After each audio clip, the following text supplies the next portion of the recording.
Sobre a confecção da placa, a gente utilizou uma placa de fibra de vidro, tá? A vantagem da placa de fibra de vidro é que ela tem uma resistência maior em relação à placa de fenolite. No entanto, era um pouco mais difícil de perfurar, tá? Então, para fazer a perfuração da placa, a gente precisou utilizar uma micro retífica, que é fácil de encontrar também, porque o perfurador manual é muito complicado para furar a placa de fibra de vidro, os buracos ficam ruins. Então, a placa que a gente utilizou é uma placa de fibra de vidro. Vou virar essa aqui para ficar mostrando o circuito. E a gente tem o desenho aqui das duas placas que a gente desenvolveu. A placa do transmissor. Tá? Notem que as trilhas são bem espaçadas, as ilhas são grandes. Isso foi feito para que a placa fosse de fácil reprodução, que pudesse ser feito de forma manual, que não dependesse de fresador e nenhum tipo de impressão de trilha. Aqui a placa do circuito do robô. Vejam o espaçamento das trilhas, a marcação da perfuração dos parafusos da parte mecânica.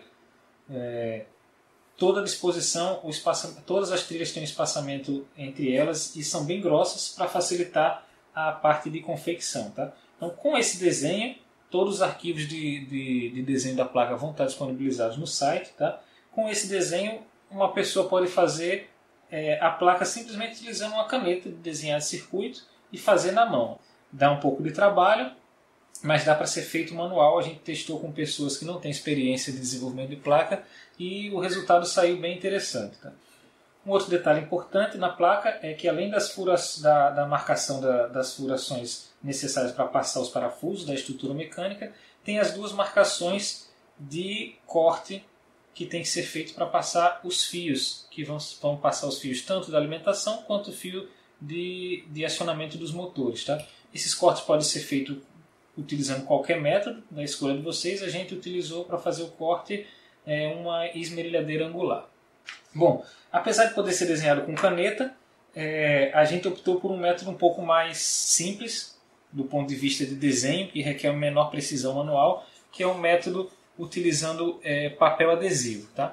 A gente pega um papel adesivo, quando você descola o papel adesivo, tirando a parte do adesivo, essa parte do papel que sobra é um papel com aderência muito baixa.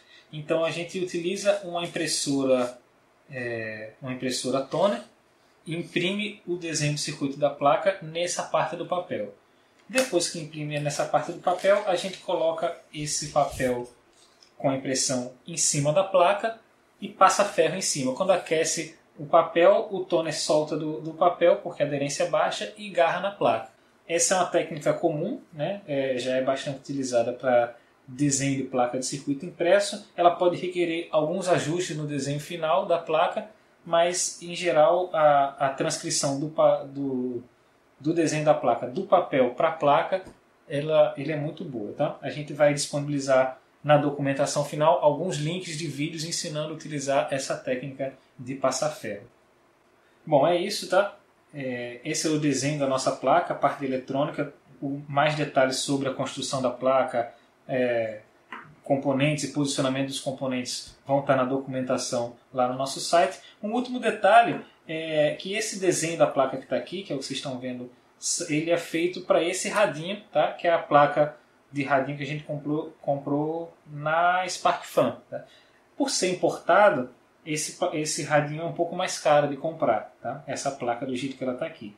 No entanto, a gente encontrou um rádio similar, uma placa similar que vende no Mercado Livre com um custo muito menor, então a gente adaptou esse desenho de circuito impresso que está aqui para esse outro rádio. Fizemos alguns testes e ele funciona da mesma forma, também quanto essa plaquinha da SparkFun.